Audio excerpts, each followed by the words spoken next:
esta sesión nos alegramos porque abrimos la ventana de nuestro simposio que nos permite o nos permitirá observar al menos parte del contexto y de la vida marista en África.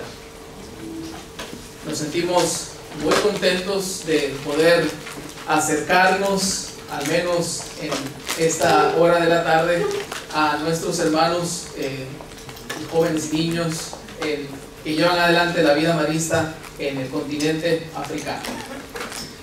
El hermano Vincent de Paul, que está aquí, que muchos de nosotros conocemos, será quien tendrá a su cargo esta sesión. Él nos compartirá los desafíos de las comunidades mixtas en el contexto africano. El hermano Vincent nació en Costa de Marfil hace 47 años aproximadamente. Más o menos días, 47 años en Costa de Marfil, en una ciudad que, si no sé cómo se pronuncia, pero Bouaké, en una ciudad de Bouaké, que es una de las ciudades más grandes de Costa de Marfil. Dentro de sus estudios, los dos últimos grados obtenidos, el hermano Vincent es doctor en filosofía por la Universidad de Bouaké, donde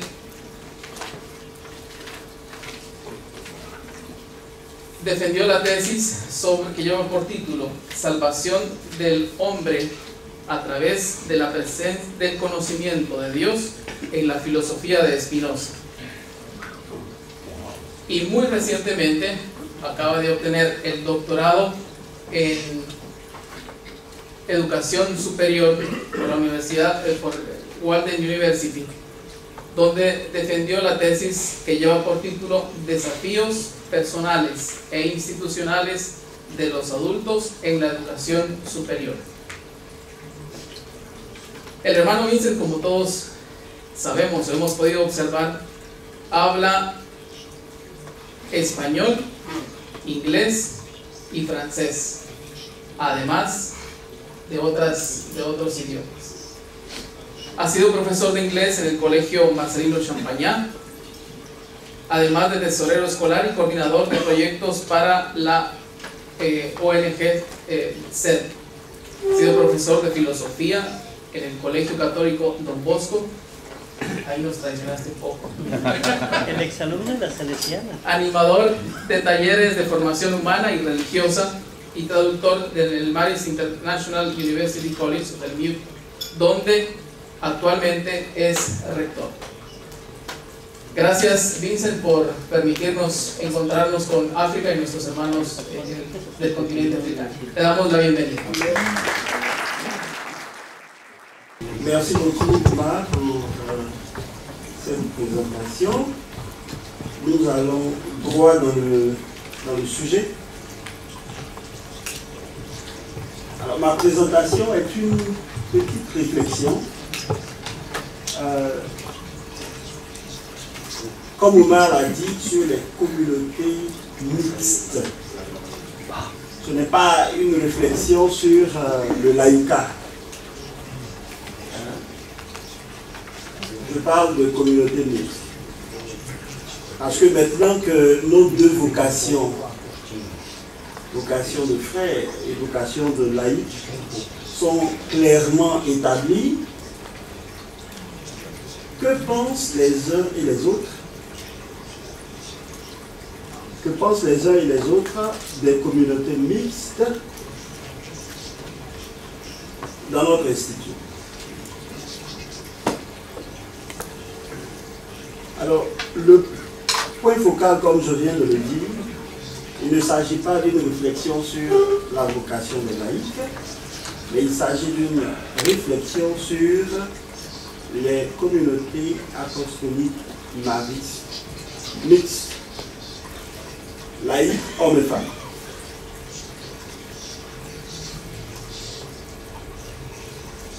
Pourquoi? Pourquoi? Parce que nous sommes convaincus convaincu, à travers les textes, que la vocation laïque mariste est une réalité.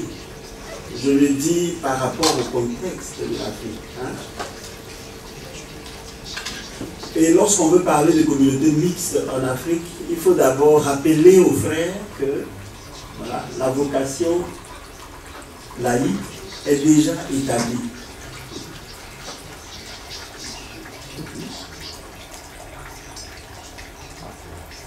Cette année, j'étais avec le groupe du Laïka qui s'est réuni à Montecuco.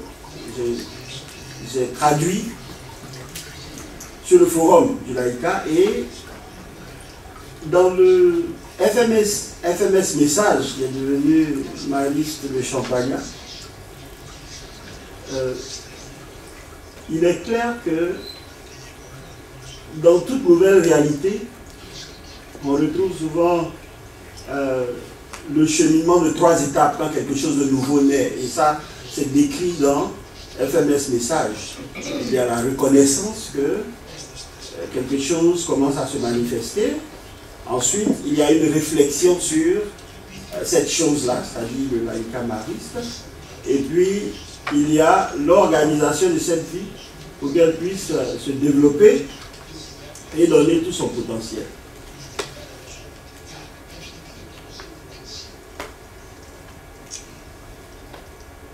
Et lorsqu'on prend le message qu'on retrouve sur le net, il y a mention de nombreuses petites réflexions, des éléments intéressants autour de la vie mariste des laïcs. Il y a une vingtaine d'articles, pas de grands articles, mais des articles qui nous permettent déjà de remarquer que la vie laïque mariste, la vocation laïque mariste est une réalité dans notre institut. Et ce document est disponible en ligne. Nous n'avons pas le consulter, on pourrait cliquer sur un lien et puis aller voir tous les articles. Je suis sûr que la plupart d'entre nous ici, nous avons déjà vu ces articles.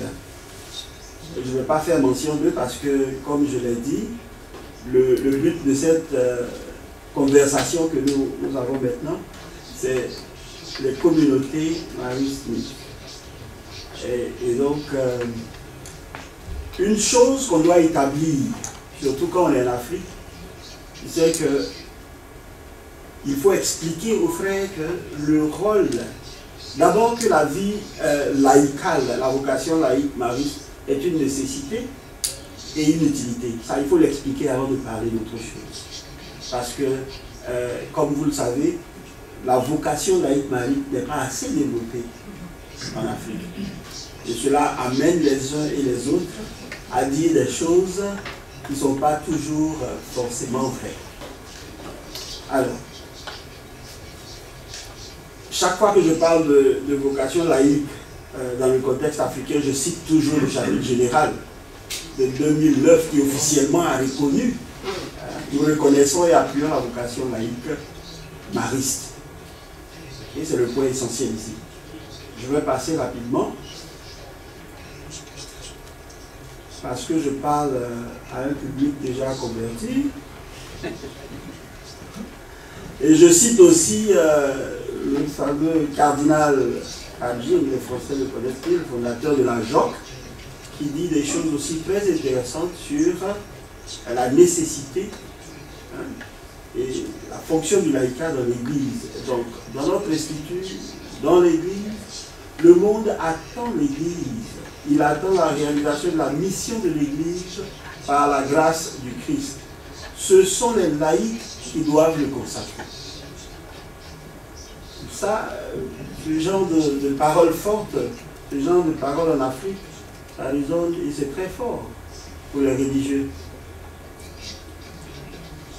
Je ferai comme ça quelques petites traductions en anglais des textes, mais je ne vais pas m'attarder sur le rôle, sur la nécessité du laïcat, de la vocation laïcale dans les congrégations religieuses, et même dans l'Église.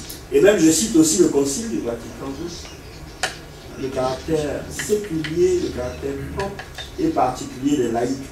La vocation propre des laïcs consiste à chercher, et on continue à expliquer en quoi consiste la vocation du laïc. Et c'est des documents que je cite pour déjà établir que la vocation laïque est une nécessité. Maintenant, les communautés mixtes, c'est autre chose. Et c'est le but principal de cette conversation. Et je cite aussi la Bible.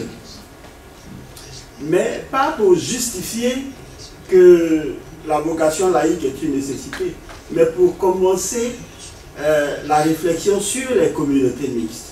Il y a ce passage-là que j'utilise toujours en Luc, où les disciples voient quelqu'un qui chasse les démons au nom du Christ, et les disciples veulent empêcher cette personne de continuer. Le Christ répond non, laissez-le continuer. S'il n'est pas contre vous, et qu'il est pour vous. Maître, nous avons vu un homme qui chasse les démons en ton nom, et nous l'en avons empêché parce qu'il ne nous suit pas. Ne l'en empêchez pas, lui répondit Jésus, car qui n'est pas contre vous est pour vous. Je me rappelle que lorsque j'étais au noviciat, on a appris qu'il y a un frère mariste du Nigeria qui a fondé une congrégation de sœurs qui porte le nom de Champagnat. J'étais frère, on dit s'ils portent le nom de Champagnat, on doit les voir et les connaître. Ils doivent venir se présenter à nous pour que nous les reconnaissions. Donc on voulait nous approprier à nous seuls le charisme et le chemin proposé par Champagnat. Cet extrait, nous allons revenir sur cet extrait. Mais l'idée ici, mon idée ici, c'est laquelle? L'idée, c'est que, contrairement à ce que beaucoup de religieux croient et expriment, surtout dans les pays où il y a une relative floraison de la vocation religieuse, la vocation laïque, ici mariste, et même en Afrique, on le dit, elle n'est pas un recours désespéré, elle n'est pas un substitut face au manque de vocation religieuse dans certaines parties du monde. Je l'entends tellement en Afrique. Ils n'ont plus de vocation, c'est pourquoi ils appellent le laïc à venir travailler. Et parce qu'il n'y a plus de vocation. Ce n'est pas un substitut. Et mon idée, c'est que cette idée est fausse.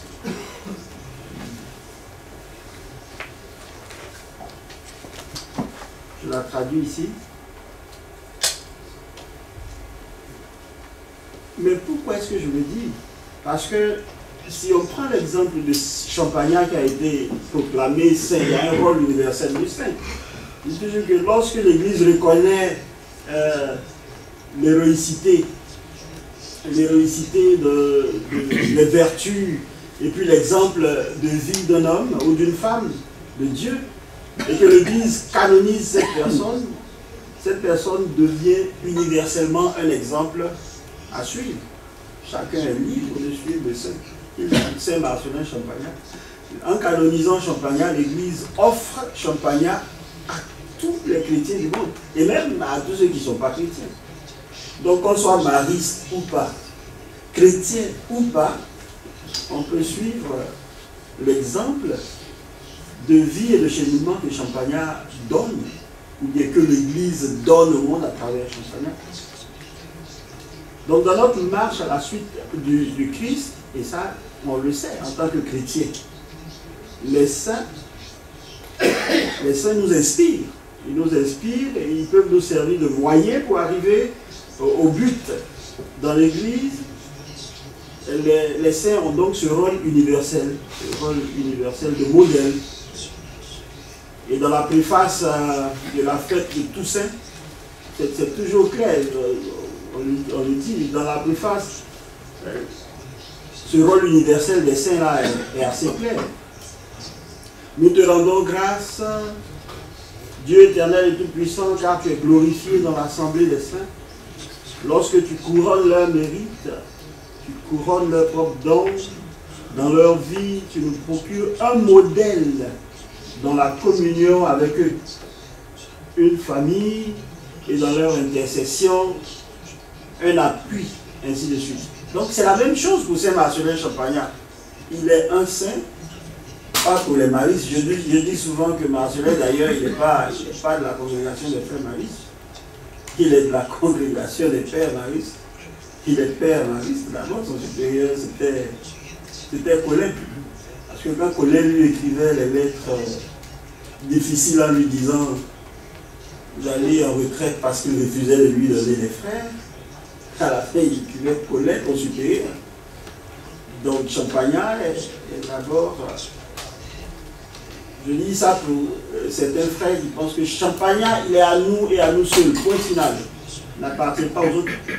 Eh bien, il a ce rôle universel là aussi. Donc, tout le monde peut embrasser le chemin que l'Église propose à travers lui. Et donc, à travers la canonisation de Champagnat, l'Église offre Champagnat saint. L'Église offre sa vie, l'Église offre sa mission comme un chemin de sainteté dans notre marche à la suite du Christ. Un chemin qui vient s'ajouter à la richesse et à la beauté de la spiritualité chrétienne. Un chemin que tout chrétien, laïque ou religieux, peut emprunter. Un chemin que tout chrétien peut emprunter. Chez moi, à Boaké, la plupart des prêtres qui ont été recrutés par le frère mariste disent tous qu'ils sont maristes. Et ils n'ont pas fait profession de vœux, ou bien ils ne vivent pas dans une communauté mariste, mais ils réclament. Ils disent qu'ils se retrouvent dans notre mission d'éducation des enfants et des jeunes. Donc cela veut dire que c'est un chemin que tout le monde peut emprunter. Et donc nous n'avons pas le droit, comme les disciples de Jésus, d'empêcher quelqu'un d'autre, parce qu'il ne nous suit pas, parce qu'il ne vit pas en communauté avec nous, d'emprunter, d'embrasser le chemin que Champagnat donne en tant que saint. Donc Marcellin Champagnat est un saint pour l'Église tout entière et pas seulement pour les frères maristes. D'ailleurs, comme je l'ai dit, il est membre de la congrégation il est de la Société de Marie et non des frères maristes au départ. Donc il faut qu'on accepte cela. Et ce que je dis là, c'est que autant les disciples de Christ qui ont eu tort de le faire ont voulu s'approprier Jésus en empêchant l'homme qui chasse les démons en son nom, autant les frères maristes se tromperont s'ils veulent s'approprier un saint de l'Église tout entière en refusant que son charisme donne naissance à des formes d'engagement chrétienne, différentes de la vie religieuse classique, mais sûrement inspirée par l'Esprit Saint. Donc tu dirais un peu comme pécher contre l'Esprit Saint. Si on refuse que quelqu'un d'autre, religieux ou pas, se laisse séduire et embrasse ce chemin-là que Marcellin propose. Revenons maintenant aux laïcs maristes et puis aux communautés mixtes. D'abord, une personne laïque mariste est avant tout, et c'est une discussion qu'on a eue en Afrique, on a des enseignants qui sont musulmans qui disent qu'on veut être laïque mariste. Moi je dis laïque, c'est laïque dans l'église d'abord.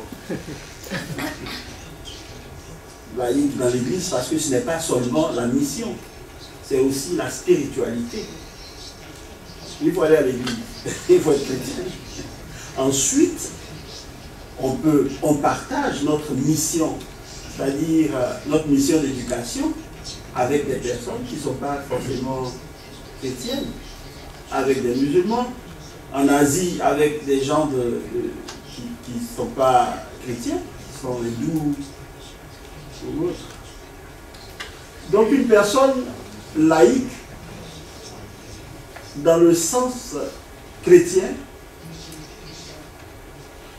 est avant tout laïque dans l'Église. Et donc, il n'est pas appelé à vivre dans une communauté religieuse au départ, hein, ou bien dans un couvent qui a été pensé pour les religieux. Il est appelé à vivre avec sa famille et à être avec sa famille, c'est-à-dire son époux et ses enfants, témoin de l'amour du Christ ressuscité.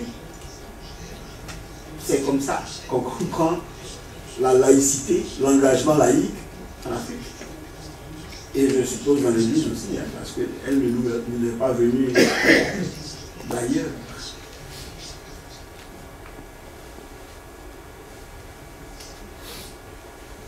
Donc, c'est l'esprit qui agit. Pourquoi est-ce que je le dis? Parce que il faut qu'on comprenne que qu'il existe ou pas des religieux maristes, qu'il y ait des frères ou pas, et ça je le dis parce que les frères disent, c'est parce qu'ils n'ont pas de vocation de l'autre côté qu'ils encouragent la vocation mariste. Pourquoi c'est faux? C'est faux parce que qu'il existe ou pas des religieux ou des frères, ce que je viens de dire, a de la valeur, il continuera d'avoir des formes d'engagement de vie chrétienne inspirées par la vie et le chemin proposé par Champagnac à la suite du Christ. Et ça, c'est l'action de l'Esprit Saint. Ce n'est pas parce qu'il y a manque de vocation ou pas. Non. C'est parce que l'Esprit Saint agit.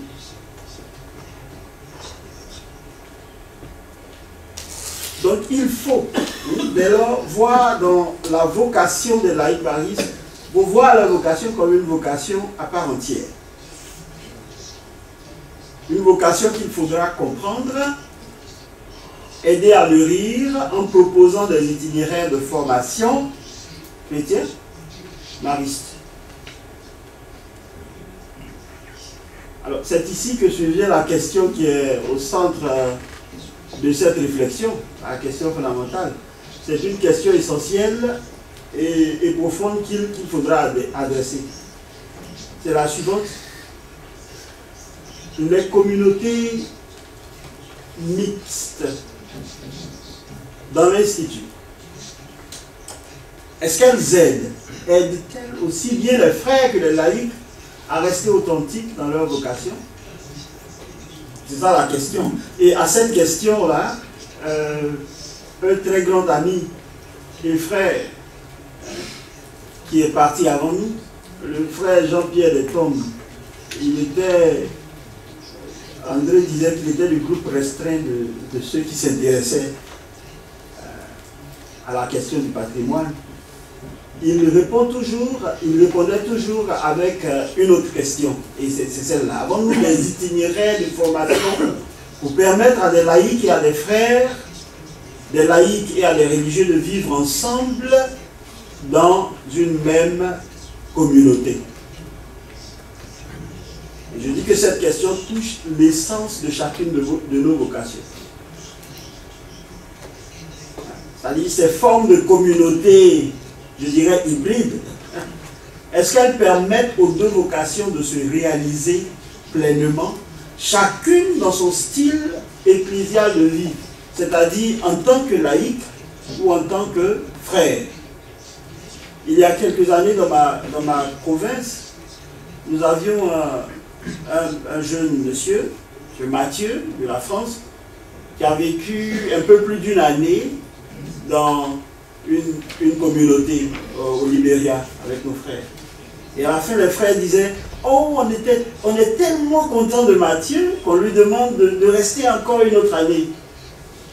Alors moi je dis, mais vous étiez content de Mathieu, pourquoi? Parce qu'il vivait exactement comme nous. Il faisait tout ce qu'on faisait. Je dis, c'est intéressant, mais est-ce qu'on n'étouffe pas sa vocation de laïc? Parce que s'il vit comme un religieux consacré dans la communauté, c'est bien pour nous. Mais est-ce que c'est bien pour lui? C'est ça la question. Parce qu'il n'est pas, il n'a pas... on connaît la rigueur et la discipline de nos communautés de la vie religieuse et autres, et qui est propre à la vie religieuse, mais est-ce que Matthieu, en essayant de vivre comme un religieux, donc pseudo-religieux, est-ce qu'il n'écorchait pas l'authenticité de sa vocation laïque? C'est ça la question.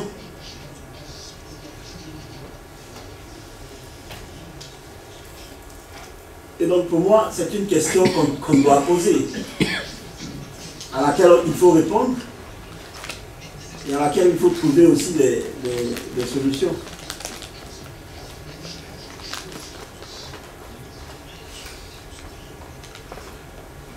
Et donc, je dis que l'Église, elle est à la fois une et deux, parce que nous formons tous un seul corps. Hein. C'est ce que Saint Paul nous dit. Ainsi, à plusieurs, nous ne formons qu'un seul corps dans le Christ, étant chacun pour sa part membres les uns des autres. Okay? Donc tous, nous formons un membre d'un seul corps, les membres d'un seul corps. Chaque personne dans ce qu'elle a de particulier, de différent, et cette communauté ou unité chrétienne, qui est d'abord un point essentiel dans l'héritage spirituel de Marcellin Champagnat, parce qu'on le voit, on l'a vu clairement dans le testament spirituel. Cette unité, qu'il y ait entre vous un même cœur, un même esprit, qu'on puisse dire des petits frères de Marie, comme les premiers chrétiens, voyez comme ils s'aiment. Qu'il y ait entre vous un même cœur et un même esprit. Donc, en fait, c'est un signe prophétique. La présence des laïcs est un signe prophétique de la fécondité évangélique. C'est un signe que le grain a été semé en bonne terre et qu'il s'est bien enraciné et que ce grain a poussé et qu'il a donné des fruits et qu'il est prêt à nourrir ceux qui ont faim de Dieu. Donc, il faut encourager le laïcat. Absolument. Il faut l'encourager. Parce qu'on a toutes les raisons institutionnelles, bibliques, ecclésiales, ecclésiologiques, théologiques, toutes les raisons sont là. Donc ce serait faire preuve de mauvaise foi que de continuer à dire les laïcs sont de l'autre côté, nous sommes là. Ce ne serait pas pratique. D'ailleurs, comme je le disais à table aujourd'hui, je termine cette réflexion en disant qu'au ciel, il n'y aura que des communautés mixtes. Il n'y a pas de communauté maristes. Ici, les pères, non, au ciel, il n'y a que des communautés mixtes. On sera tous ensemble. Donc il faut encourager le laïcat. Il faut encourager le laïcat. Parce qu'arriver à partager la spiritualité mariste autour de nous et pouvoir aider des groupes de laïcs à grandir dans notre style marial de vie, cela fait partie de la mission mariste qui consiste essentiellement à faire connaître et à faire aimer Jésus, qui est le centre de nos vies. On pourra dire qu'on a échoué si la communauté laïque mariste qui n'est pas christologique.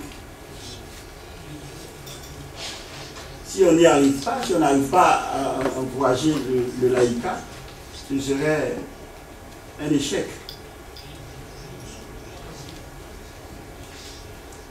Et puis en plus, il y a une raison pastorale. Encourager le laïcat devrait être une priorité pour toutes les congrégations religieuses, moi je pense. Parce qu'au-delà de tous ces arguments ecclésiologiques, théologiques, spirituels, il y a surtout la raison pastorale. Ils sont plus nombreux. Nous sommes 2500 frères avec 8000 laïcs. Il faut travailler ensemble.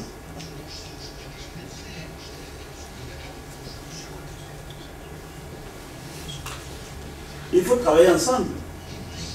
Ce n'est pas parce que le nombre de frères diminue, parce que moi j'ai toujours cet argument-là. les frères disent que le nombre de frères diminue, nous sommes en train de mourir. Moi, je suis d'accord avec le frère Ernest quand il dit qu'il faut se tourner vers les zones de l'Afrique ou bien de l'Asie, là où il y a une floraison de vocations. Là, on se rend compte qu'on n'est pas en train de mourir. Et puis d'ailleurs, généralement, quand on dit que le nombre diminue, c'est parce que des frères âgés qui sont plus trop actifs meurent. Parce que si on compare de façon stricte ceux qui sortent de l'institut et ceux qui font les professions chaque année, le nombre ne diminue pas. Je le dis en tant qu'Africain parce que pour nous les Africains, nous croyons, avant même le christianisme, nous croyons à la communion des saints. Nous croyons déjà à la communion des saints. Quand on était à l'école primaire, il y avait ce poème intéressant qu'on aimait lire de Birago Diop, les morts ne sont pas morts. Quand quelqu'un meurt, frère, il n'a pas quitté l'institut. Il n'a pas quitté l'institut. Donc les ancêtres, pour les Africains, les ancêtres sont dans l'au-delà, toujours vivants. C'est la communion des saints. Ils rejoignent les frères qui meurent. Ils rejoignent Jean-Pierre Martineau, ils rejoignent Champagnat et les premiers frères et tous les maristes partis avant nous.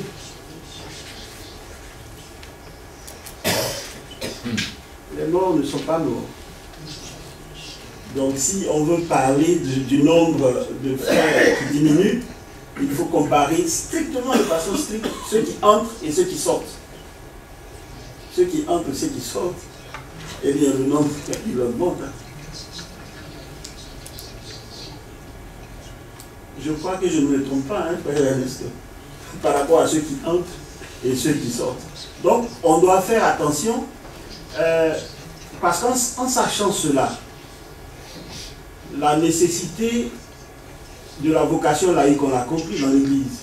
Nos réactions et nos réponses doivent être mûries, respectueuses, ecclésiales, aussi bien celles venant des endroits où il y a le laïcat développé, que celles qui ne sont pas encore assez enracinées, celles dans lesquelles le laïcat n'est pas assez enraciné. Je le dis, il y a une sorte de dualisme qui est un peu stérile. Beaucoup de frères africains aujourd'hui, ils estiment que les frères en Occident encouragent le laïcat parce qu'ils sont désespérés face au manque de vocation religieuse.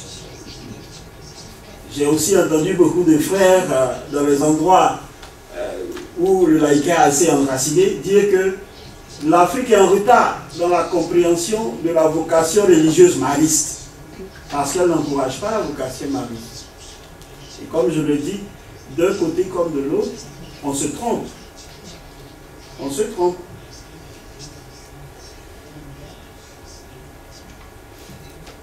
Mais je crois qu'en toile de fond, à cette fausse polémique, je dirais, c'est une question, c'est la question des communautés mixtes. C'est une question qu'il ne faut pas ignorer. Elle anime beaucoup les débats entre les frères maristes, surtout sur le continent africain. C'est la possibilité pour nous de nous constituer en communauté mixte. Pas pour l'institut, mais pour des besoins de mission. Et donc, nous constituer en communauté mixte. Mais une chose que moi, je tiens pour vrai, c'est que si les communautés mixtes devraient répondre au manque de vocation religieuse dans certaines unités administratives, alors ce serait pour moi une erreur. Une communauté mixte ne doit pas répondre au manque de vocation, elle doit répondre à un besoin essentiel de la mission. Elles doivent répondre aux nécessités de la mission mariste.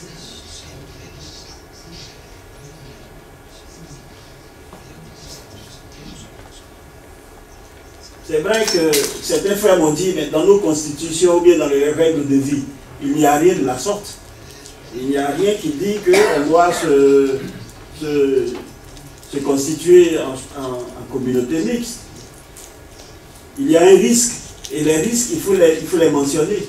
Parce qu'une communauté mixte, en tout cas pour ce qui est de l'Afrique, elle doit tenir compte du risque que les deux vocations pourraient courir de perdre leur originalité. Il y a un risque. Il y a un risque. Pour l'Afrique en tout cas. Ensuite, ce qu'on peut dire aussi, un autre risque, c'est que humainement parlant, il y a le risque de créer un autre style de vie en voulant à tout prix s'accommoder, se tolérer. Et ce style de vie, je pense qu'il ne serait ni laïque, ni religieux, ni raisin, comme on dit, au sens ecclésial du terme.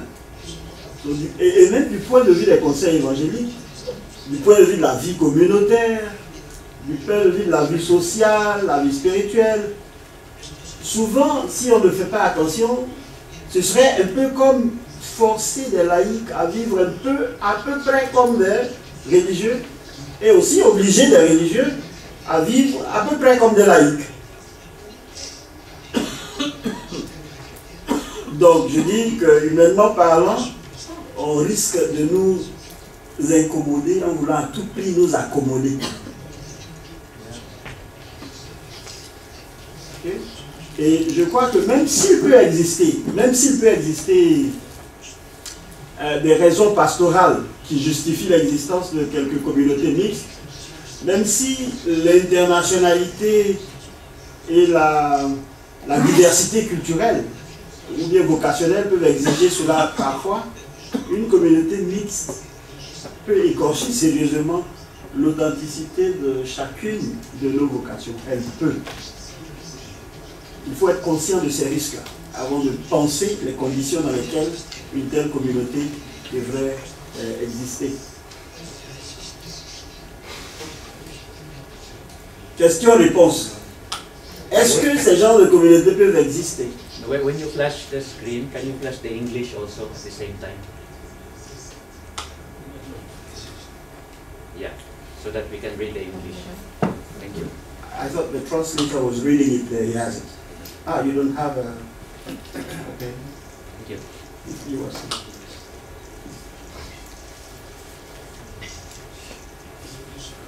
Question-réponse, est-ce qu'elles peuvent exister? Bien sûr. Oui, parce qu'elles existent déjà sur tous les continents.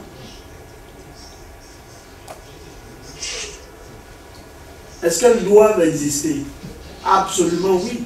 Parce qu'elles sont ressenties comme une vocation par les frères et par les laïcs.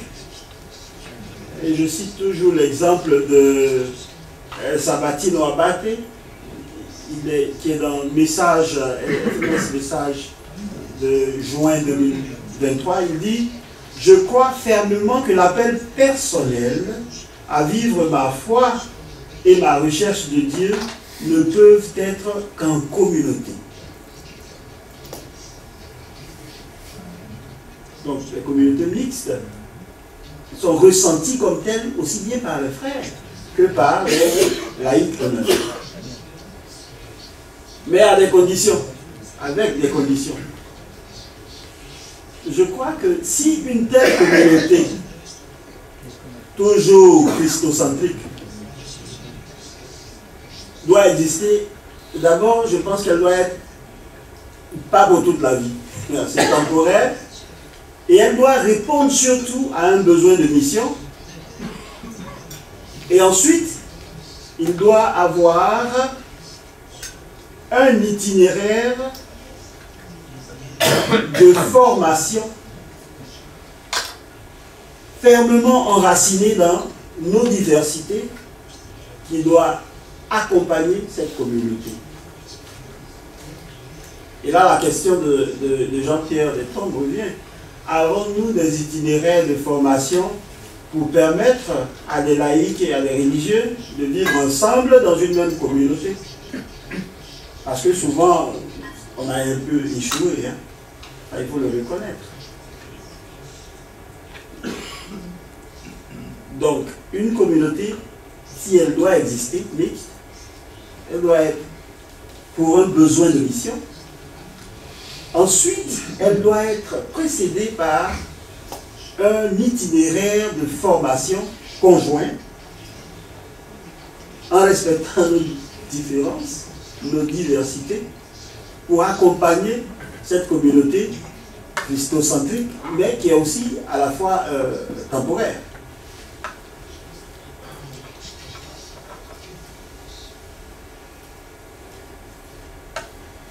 Ma conclusion, c'est laquelle? Ma conclusion, c'est qu'une telle communauté doit être christocentrique, parce que c'est le Christ qui nous appelle à vivre, à faire communauté. Elle doit être orientée vers la mission mariste et elle doit être précédée d'un itinéraire de formation conjointe pour accompagner cette communauté. Et parce que finalement, je crois que chaque province doit avancer selon le souffle de l'esprit. Le roi, et c'est même le titre du magazine FMS juin 2023. Et puis, comme je le disais tout à l'heure, ce que je disais à table ce midi, quoi que nous fassions, au ciel, il n'y aura que des communautés mixtes. Il n'y aura pas de communautés de laïcs et de religieux. Ça, c'est sûr. Même si je ne suis pas encore allé. Mais en tout cas, le paradis, c'est pour les communautés mixtes. Donc peut-être que c'est mieux de commencer à pratiquer ici. Donc comme ça, on ne sera pas en déphasage lorsqu'on arrive au ciel. Alors je crois que, comme je l'ai dit, on doit avancer selon le souffle de l'esprit, et que chaque communauté, et que nous souvenez que lorsqu'on mourra, il n'y aura que des communautés mixtes là-haut. À santé, ça, là, c'est fini. Merci.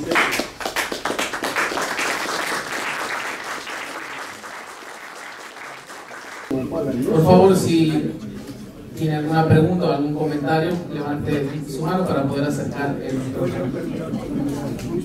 Frater Pablo.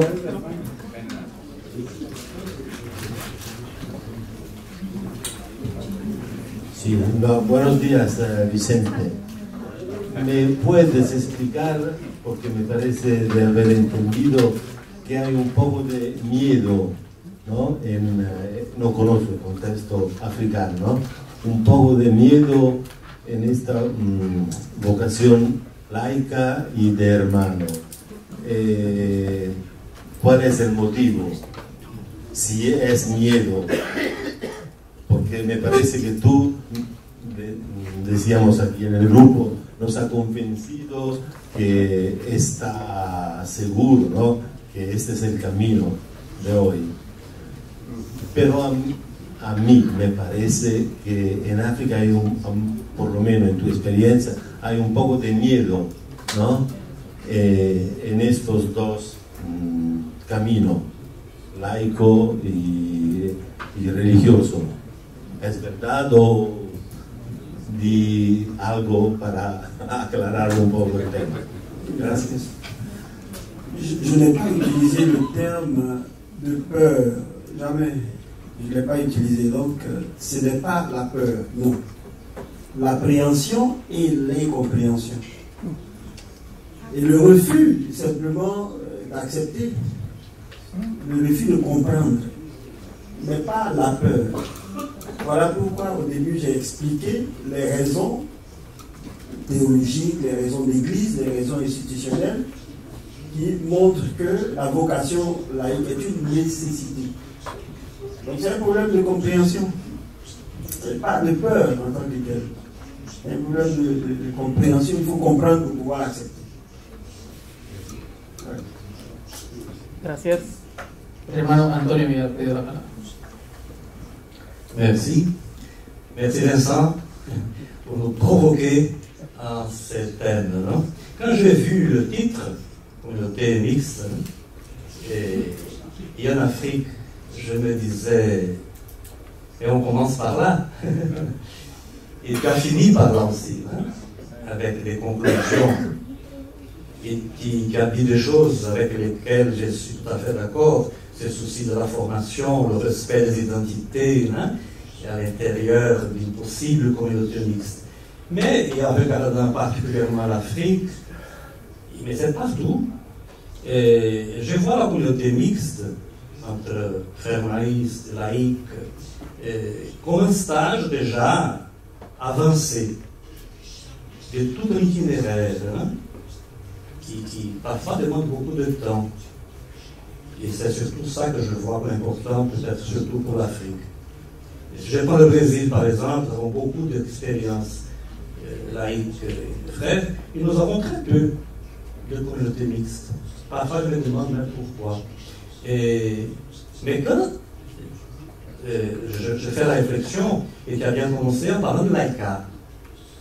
Et laïcat dans l'Église. Ce n'est pas la même chose, hein, que les laïcs maristes. Parce que les laïcats dans l'Église, je dirais même qu'il est premier. Après viennent les vocations. Malheureusement, le cléricalisme confond les choses. Hein. Quand on parle des maristes, du charisme, alors c'est différent. Il commence avec Champagnat, les premiers frères. Et on partage avec les laïcs. Mais pas tout de suite dans une communauté mixte. Loin de là. Et là, je vois, et tu as fait allusion aussi, quand tu as parlé des musulmans, hein, et c'est particulièrement en Afrique et en Asie que j'ai senti cela. Et j'ai même changé un peu ma façon de voir.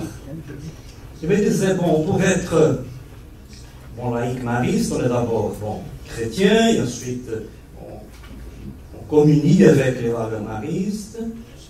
Et alors je me suis rendu compte que non. Parce que nous avons des musulmans maristes, nous avons de bouddhistes maristes, et ils n'ont pas besoin d'être d'abord chrétiens pour pouvoir communier et vivre des valeurs maristes. Au fond, ce sont des valeurs humaines, n'est-ce pas? Pour tous. Et même les valeurs chrétiennes sont communes à beaucoup de religions aussi. Et alors, je me suis dit, oui, laïc mariste, c'est une communion avec des valeurs qui sont dans le charisme, pas nécessairement toujours dans la mission. Toi-même, tu as dit que Champagnat ne nous appartient plus ou pas, hein, c'est de toute l'Église. Il y a des gens, je connais des gens qui appartiennent à des paroisses Champagnat qui n'ont rien avec la mission mariste et qui vivent aussi un esprit de Champagnat qui a beaucoup à voir avec la spiritualité mariste. Alors c'est assez vaste vraiment, et je crois qu'il y a un chemin à faire, et là je crois que oui, l'Afrique le fait déjà, même si sans avoir de communauté mixte, mais c'est surtout se marcher ensemble, communier à des valeurs, partager aussi évidemment la mission, et ça je trouve qu'il y a une richesse extraordinaire. Et l'Afrique va nous aider aussi, sûrement. Je n'oublie pas un exemple un peu rigolo. Au Nigeria, on était en visite d'ailleurs avec Ernest, et on avait devant nous un millier d'élèves. Le faire directeur, après nous avoir présenté, on a parlé. Alors il a dit, vous pouvez poser des questions. 1000 élèves devant nous. Je dis, tiens, comment ça va se faire? Alors le premier qui vient, prend le micro. Il dit, frère, un musulman peut devenir frère mariste? Hein? Et maintenant, je veux dire, hein, je crois qu'à ce moment-là, on a dit, mariste, tu l'es déjà. Mais avec ce désir qu'il avait, cette curiosité, du fait d'être étudiant mariste et de boire les sources, non? Mais alors, bon, devenir frère, ça suppose alors hein, aussi une appartenance, des fois, etc. Mais pour dire que pour lui, un jeune homme, hein, il voyait qu'une valeur être mariste. C'est par là, je crois, qu'on peut approfondir ce que tu disais aussi. Alors, vivre en communauté mixte, moi je pense que déjà un pas beaucoup beaucoup plus loin. C'est ça, je voulais partager un peu, parce que j'ai vécu aussi un peu tout ce que tu as dit là, en Afrique, dans ton pays aussi. Et je trouve qu'il y a une richesse, un potentiel énorme à travailler. Merci. Merci beaucoup, frère, pour la contribution. Très intéressant. En Afrique, il y a déjà une communauté, une nouvelle communauté, au Malawi. Qui était avant en Afrique du Sud, n'est-ce pas? Oui, mais je pose la question de la formation, ou de l'itinéraire de formation, parce que au moins je sais qu'il y a un frère qui vient de se joindre à cette communauté-là. Est-ce qu'il a eu une formation? Je ne crois pas. Il est juste allé après ses études. Il n'a pas vraiment eu de formation. Donc ça, c'est une question à poser. Merci beaucoup pour la contribution.